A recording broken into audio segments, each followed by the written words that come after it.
My name's Dave Dubeau, founder of MoneyPartnerFormula.com, and this show is built for everyday real estate investors who are actively doing deals and looking to scale using other people's money. So if you're an active real estate investor and you want to get featured on this show to talk about your own real estate and capital raising experiences, then just go to daveinterviewsyou.com. Now let's get rolling with this episode, and remember to subscribe for daily interview content. Hey, boys and girls, welcome back. Today, another great episode. Today, zooming in from one of my favorite states, Maryland. And Jason and I spent a bit of time touring around Baltimore years ago. I used to go for a mastermind there on a regular basis. But zooming in from Maryland, our special guest is Jason Balin. And Jason is a very experienced real estate entrepreneur and a hard money lender. This guy knows all about making loans to real estate investors. That's what he does. That's a big part of his day-to-day business. And he helps other people get into hard money lending, private money lending as well. So Jason, welcome to the show. Great to have you. Dave, thanks so much. I really appreciate it. Looking forward to it. We're going to have some fun. Yeah, well, he's also a fellow podcaster. I had the pleasure of being interviewed on their show a while ago. So we'll talk a little bit about that. But Jason, let's just, most people have an idea of what they think hard money loans are or hard money lenders are. But why don't you give us kind of a reset? Why don't you give us your definition? So a hard money loan is, in essence, just a private loan. It's a loan secured by a piece of real estate, typically investment real estate. Might be investment residential house, like a fix and flip property. Could be a commercial piece of property. People get scared by the term, hard money, right? Like, hey, you're gonna break my kneecaps if I don't pay you back. But really, that term, that's kind of the rep the business has. Yeah. The word hard just means it's a hard asset, meaning collateral. It's a piece of real estate. So that's all it is. And, we started our company, Hard Money Bankers, in '07. So, 17 going on 18 years now. Wow. We've been in this space. We've lent over 4,000 loans to probably, I don't know, 1,500, 2,000 real estate investors locally in our area. And it's been fun. I came from, the fix and flip world and mortgage banking world, and I understood real estate to some capacity and owning real estate, and I like the finance side of it. So it was fun to start this company. I was in my late 20s at that point, and it was somewhat challenging. Kind of being this like 20-year-old or late 20-year-old kid trying to go raise millions and millions of dollars in capital and lending money to real estate investors that were twice my age and say, why am I paying you all this money to borrow money from you? It should be the other way around. And so we've learned a lot, and we've seen a lot of good, seen a lot of bad, and it's definitely a fun industry. Okay, cool. That gives us a good overview. So I've lots of questions come to mind, Jason. First one would be is you mentioned, raising millions of dollars to do this. Do people need to have a ton of money in the bank to get started as a hard money lender, or how did you get started? Like raising capital or use your own capital at the beginning? So we didn't have any of our own capital when we started. So, if you do have your own capital, yeah, it makes it easier. And also you can make a lot more money, right? Because if you have the capital, you're going to return. You're just not, getting some points and fees and arbitrage, but you don't necessarily need your own money.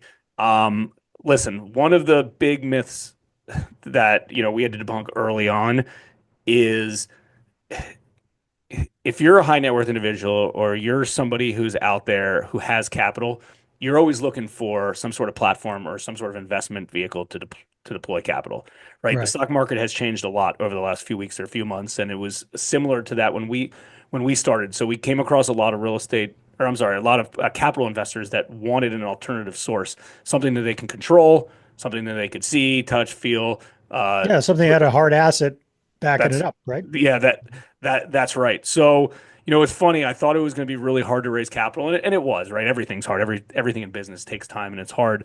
But it wasn't as hard as we thought, and I'll never forget. We went on a few investor meetings early on in our career, and we're like, hey, if you're interested in deploying money into this space, you get this double-digit interest rate of return. That work with a borrower who's got good credit, who's putting good down payment money, who has experience, first lien position, things like that, right? Yeah. And everyone was like, yeah, it sounds like too good to be true. Show me the deals. So we went into this space thinking like, oh, we have all these deals, but we don't have any capital. And it was really the opposite. It was really a lot of these, I keep saying real estate investors, a lot of these capital investors um, that had money, they were willing to deploy it as long as they had good deals to deploy it into. And that's the same thing today. I think most folks can attest if they're listening or watching this that if they have capital themselves and it's liquid, they want to find a good investment to put that money into, Yeah. an investment they can control. Yeah, exactly. Okay. So Jason, you guys started a long time ago, '07, I believe you said is when you got started with this. And then these days you're also helping other people get into the Yep. private lending industry. So maybe walk me through that. Who, let's say we're looking at somebody who doesn't have a ton of their own capital to get started with this. Yep. Obviously we can't teach them the A to Z of how to do this, but big broad strokes, Yep. what's typically involved with somebody getting into this business? Okay. So about 9 years ago, we got a phone call at our office, and it was a guy out of Richmond, Virginia, and he had a lot of his own money deployed into hard money loans. And he called us up. He said, "Hey, I've been following you guys online. I see some of the stuff you're doing. You're obviously, active in this space. I have about $10 million of my own money deployed into loans. And honestly, I don't know what the heck I'm doing. I don't know if I have a good loan doc set. I don't know if I'm underwriting. I'm just kind of doing deals because I wanted to control my capital and make a high rate of return on my money. But I don't even know Yeah. if I know what I'm doing. Can you guys help me?" And, initially we were like, well, that's not really what we do. We just run our own hard money lending company. He was like, name a price. I'll come up to your office and please train me. I need your help. And that's kind of where we started training other hard money lenders, private lenders, folks that wanted to get into the space. We Yeah. realized there was a huge demand for it. And typically the folks that, want to be lenders typically fall in a few different categories. Either they have a good amount of their own capital and they just want to understand and learn how to responsibly deploy it. Yeah. They don't have any capital and they want to learn how to raise capital because typically those are like mortgage brokers, real estate investors that are already in the space and they're just trying to raise capital to be their own hard money lender. And then a lot of folks are kind of in the middle, right? They have Mm. some of their own capital, they've got some investor capital, they have some experience, maybe they got some bank lines, things like that, and they kind of want to know how to put this whole thing together. There's not really many training programs on how to be a hard money lender. It's not Yeah. like how to be a real estate investor, Hmm. where there's thousands of them, right? There's Yeah. just not that many of them. So we kind of documented what we do day to day, inside our business, and we built that up. But again, it depends on kind of where you're at, what resources you have, how much you want to put into this. I mean, being a hard money lending lender is a full-time job. Yeah, you could lend some money out of a self-directed IRA or passively invest with another hard money lending company. And if that's what you want to do, absolutely do it. And typically what I'll usually tell people is if you're putting up your own capital, you probably can get about a 10% return investing with somebody passively doing no work. Same as if you were just to lend money out to a real estate investor that you were going to partner with or something. But if you're Yeah. looking to run your own hard money lending company, you probably make twice as much money, give or take. Hmm. The hard money lending companies typically charge 12, 13, 14%, 2, 3, 4, 5 points, give or take. If the money's outstanding for, on a regular fix and flip project to a real estate investor, maybe they can pay it off in 6 months, 5, 6, 7, 8 months. You can turn that money multiple times a year. You can try Yeah. to get to about a 20% adjusted rate of return. And if you're a passive capital investor, you get, about half of that. If you're doing all the heavy lifting, you can make twice of that. So the goal for all hard money lending companies, including our company, is to redeploy our own personal cash into as many deals as possible. Because the deals that we're involved in through our lending company that have, we call them co-lenders, but in essence, a capital investor involved Yeah. is putting up the money. In essence, they're taking half the cash, half the return, half the money. Yeah. Rightfully so. We feel like that's kind of a fair split, but seeing behind the scenes on a lot of other lending companies throughout the country, they're all very similar to that, economic wise. So, Okay, let me ask the question a different way then, Jason. So yeah, you've done a great job explaining that. But let's say somebody's got some of their own capital, they want to yep, deploy it better. They like the idea of being a hard money lender. They want to kind of get into this as a thing, their way of having their own real estate business without doing swinging Oh, the hammers and dealing with tenants and yep. tenants, all that stuff. What would you say is like the minimum amount of capital a guy would need to have access to make this fly as a full-time gig? Does that make sense? Yeah, I mean, the answer is zero, but the more you have, Well, the okay, not quicker not you can necessarily go. your own, but Yeah. Yeah, yeah. between No, yours and other people's capital. yeah, I mean, oh, you're saying, so What makes it listen, a doable business? I mean, if you can raise about $1 million or so, you Okay. can get off the ground. I mean, listen, the first deal we ever did was $150,000 loan amount. Yeah, And yeah, back then we were charging 15% and 5 points. We had, some other junk fees and, we were able to bring in on the front end between $7,500 and $10,000 in fees. And that started the business. And then yeah. we started doing deals, like that. But there's a lot of lenders I know that don't have any of their own personal cash that, yet, and they're just raising capital from other parties. And it's if you have the right deal flow, you should be able to raise a few $1 million fairly quickly to deploy. And the name of the game is finding opportunities and finding deals and Mhm. resources to that. If you have zero budget for this business, you could still, have a decent operation between, hey, instead of having to, do paid ads to try to find borrowers, you're going to meetup groups, you're going to real estate investment groups, you're going to mortgage brokers' offices, you're going to real estate agents' offices, you're going to every auction, you're handing out Mhm. business cards. Um, you're starting with that to find deal flow. You're running everything on Google Sheets or Excel spreadsheets. So there's a lot of, I would say that most hard money lenders that have less than that have between like $3 and $5 million deployed at any given time that are one man operations that it doesn't have to be their own money. It can be someone else's money. They're making, they don't really have any overhead. They have Yeah. very minimal overhead because they just don't need it. I'm talking like hundreds of dollars a month, not thousands of dollars a month, doing it out of their house and things like that. So the skill set somebody would need to become proficient at this is one, access to capital or raising private capital. Yep. That's an important skill set. Another skill set is attracting borrowers, finding the borrowers who are gonna you're gonna Yep. loan to. And then the other skill set is underwriting these projects to make sure you don't get yourself Yep. in trouble. So maybe talk to me about the underwriting side of things. If Yep. somebody's, what's kind of the best case scenario for somebody to be successful at this? Is it coming in from a flipping background, coming in from a mortgage background, coming in from a realtor background, or what? Yeah. So in my opinion, the highest level role of a hard money lending company is underwriting. And it's Yeah. something that, I've done hundreds of thousands of times to close 4,000 loans. That's nothing. I'm never going to outsource that. I'm never going to find a, anyone else inside my operation to do that. That's my job. It's just like in investing in a business or buying a stock or doing something. You're doing the due diligence, you're figuring out.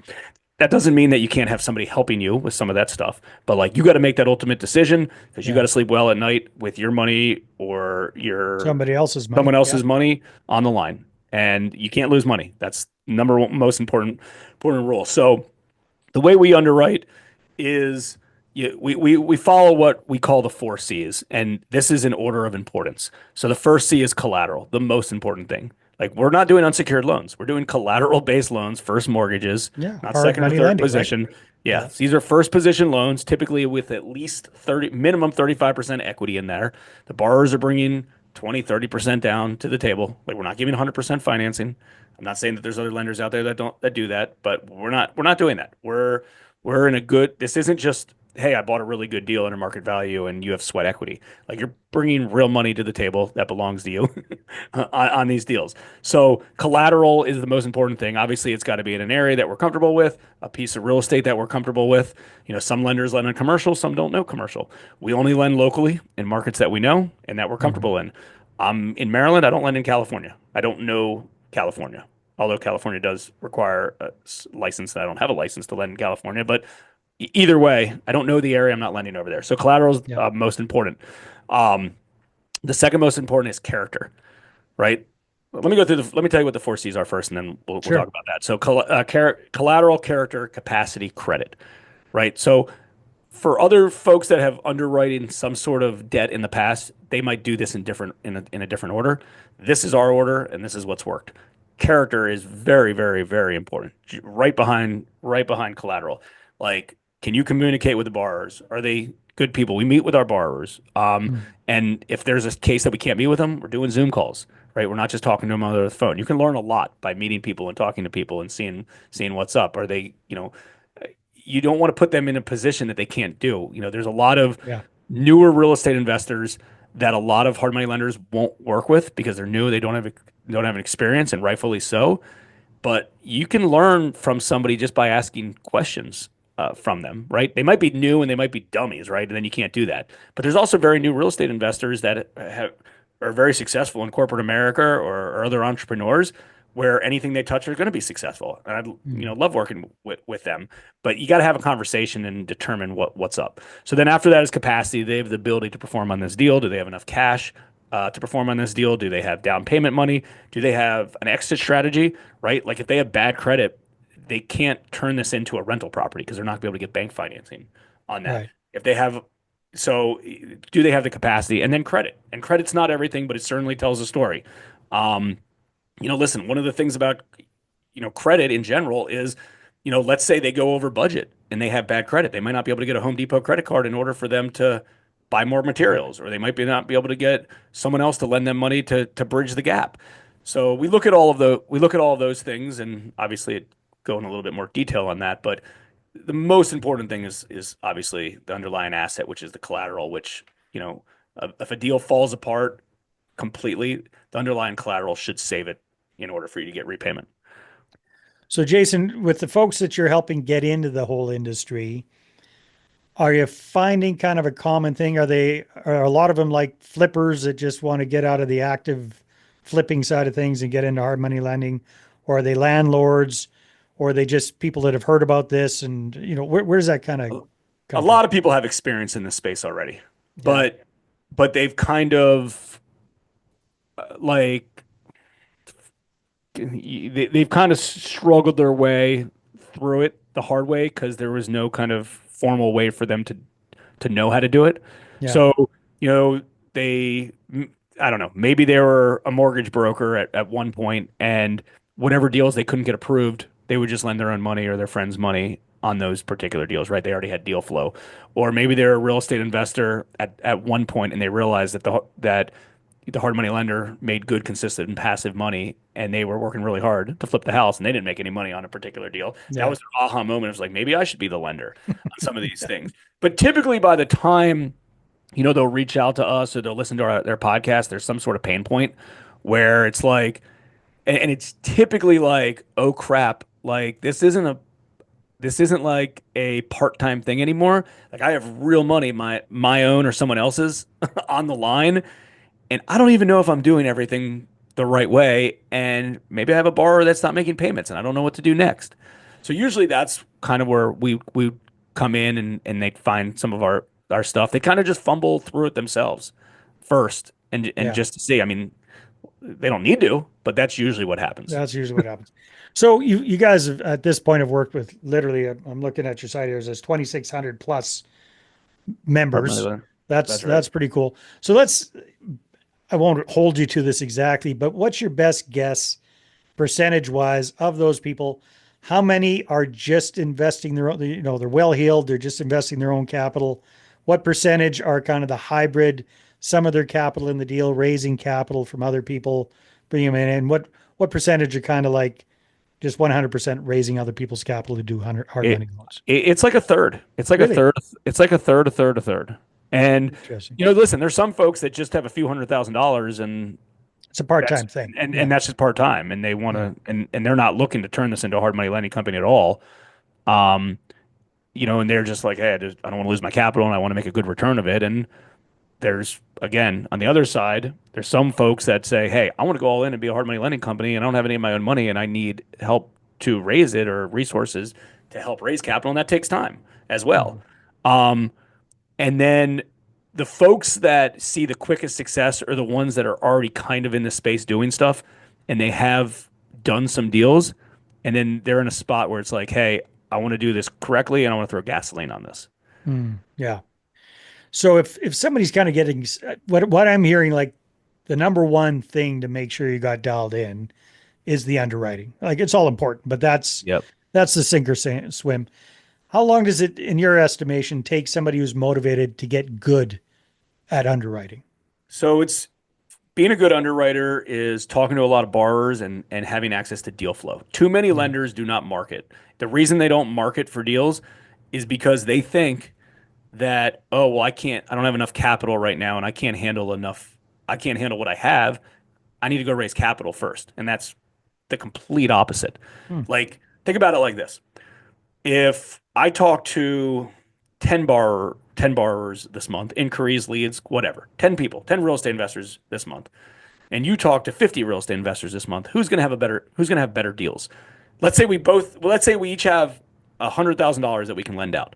If I'm talking to 10 people, you're talking to 50 people, the loan that you did is going to be better than the loan that I did, right? Yeah. Because you have that many more opportunities, that many more looks. You can do the best deal out of those 50. I can only do the best deal out of my 10. And folks, lenders, they're scared to market. They're scared to do more opportunities, try to find more opportunities, talk to more people because they don't think they have enough cash to do so. And the cash will follow, right? Like you can't go raise capital unless you have deals to look at. So if you're able, and there's also a lot of folks that, not that they believe that it's beneath them to originate loans, but they're like, oh, I don't really want to originate loans. It's a pain in the ass. It absolutely is. You got to talk to a lot of borrowers, but that's how you learn Yeah. Yeah. to do stuff. Origination, processing, underwriting, all of that is like one thing, one simultaneous thing that like one party can do, and it overlaps. I mean, to this day, I still talk to borrowers every day. I'm talking to stuff, and yeah, I have loan officers in my office as well. But I'm talking to borrowers. I'm on the front lines. I want to know what their questions are. I want to know what's going on there. Like you get on the phone and ask borrowers questions for 10 minutes, like you will learn a lot. Yeah. You will learn a lot. You're going to know which ones to stick with, which ones you trust, which ones you don't trust, which ones are buying good deals. Like it just takes reps, and Yeah. Like anything, it's right? not easy. Yeah. Yeah. Okay. Well, that is cool, Jason. I appreciate you kind of sharing the insights on that. Now, one last question, just nitpicky, but licensing, Yep. legalities, Securities and Exchange Commission, that kind of stuff. I mean, every state's different, I'm sure, Every but basically, big broad strokes, what does that kind of look like? So, I mean, we've retained different law firms in many different states that we've done in. There, a lot of the states, and again, full disclosure, I'm not an attorney. I'm just Mhm. telling you the way that attorneys have advised us. A lot of states, if you are lending to a real estate investor in an LLC, right? Business use, commercial investment use. A lot of states don't have licensing. A Hmm. lot on the East Coast. I'd say about 35 states don't have licensing. California, Nevada was I don't even need to name them all, Some of but them, 15 of them do, I guess. Yeah. but states have licensing, and there's different types of licensings. There's lender licenses, broker licenses, and servicing licenses. Um, I did a good episode with someone named Kevin Kim from Grassi Law Firm. He's out of California, and their firm concentrates on that. You can check that out on our podcast or retain them, reach out to them. So we feel good about the way that we're following the laws and the rules based on the states that we lend in, attorney opinion letters and things like that. But things change, and listen, there's a lot of lenders in our group that are in states that need licensing, and they get the license Hmm. and Yeah, and exactly. they follow it. Some have registered funds that they lend out of. Some have what's called like trusted investing or direct placement, where in essence, like there's a capital investor who is a co-lender with you, and you fund that deal, and then you assign it or you sell it to that co-lender and retain the servicing of the loan. So there's a few different structures depending on what it is, but it's it when we started this conversation of what type of expenses it takes, I wouldn't skimp on that part. I would spend some money with a reasonable law firm that understands this space. And it is actually hard to find a law firm that understands this space I would because this imagine. is and it especially was back in the day when it was a smaller space before institutional capital jumped in here because a lot of mortgage attorneys, like these aren't necessarily mortgages. Right. These are commercial loans. There's a difference. Like you can't like you need a license if you're doing a home loan in all states. Yeah. Um, and again, I don't know how Canada works, but related to the U.S. So you reach out and retain the right counsel that understands this space, and you follow their recommendations. Perfect, Jason. So you got a podcast all about this stuff. What's it called? Where can people find it? So the podcast is just called the Private Lenders Podcast. Perfect. Beautiful. And then you got a community and some training around all of this as well. What's that called and where they find it? That's called the Hard Money Mastermind. It's hardmoneymastermind.com. We've got about 2,700 members throughout the country and Canada. And it's been great. I mean, you don't know everything. A lot of people hop in. There are different areas of the country. They can give advice, ask questions. There's courses in there, things like that. Awesome, Jason. Thanks for being on the call. It's been a lot of fun. Thank you. All right, everybody, take care, and we will see you on the next episode. Hey there, I really hope you enjoyed that episode. And as always, if you want to listen to more daily interview content, make sure you subscribe. And if you're an active real estate investor and you're doing deals and you'd like to get featured on this show, then just head over to daveinterviewsyou.com. Now at moneypartnerformula.com, we help real estate investors to create a process for predictably getting capital so they can do more deals without relying on hard money lenders or the banks. We do this by building them a private capital marketing system. Now, if you want help turning yourself into a big money capital attraction machine, then book a call with our team to see how we can help. Just visit moneypartnerformula.com to find out more. All right, take care, and we'll see you on the next interview.